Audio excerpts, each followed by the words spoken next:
আদলের ঘাঁটি লক্ষ্য করে এসব হামলা দিয়ে আক্রমণ করা হয়েছে। বিনা উস্কানিতে এ ধরনের হামলা পরিণাম বেশ ভয়াবহ হতে পারে। এবার পাকিস্তানের বেলুচিস্তান সীমান্তে ক্ষেপণাস্ত্র হামলা চালিয়েছে ইরান।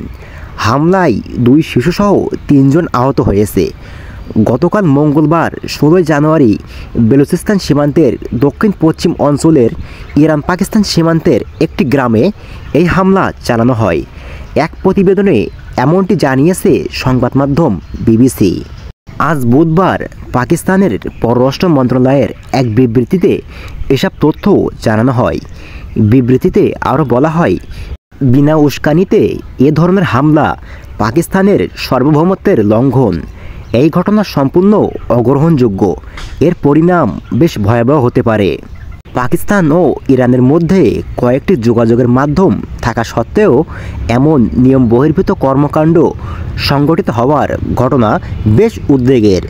ইরানের সরকারি মিডিয়া জানিয়েছে, বেলুচিস্তান সীমান্তে জঙ্গি সংগঠন জৈশ আল আদলের ঘাঁটি লক্ষ্য করে এসব হামলা চালানো হয়। ক্ষেপণাস্ত্র ড্রোন দিয়ে আক্রমণ করা হয়েছিল।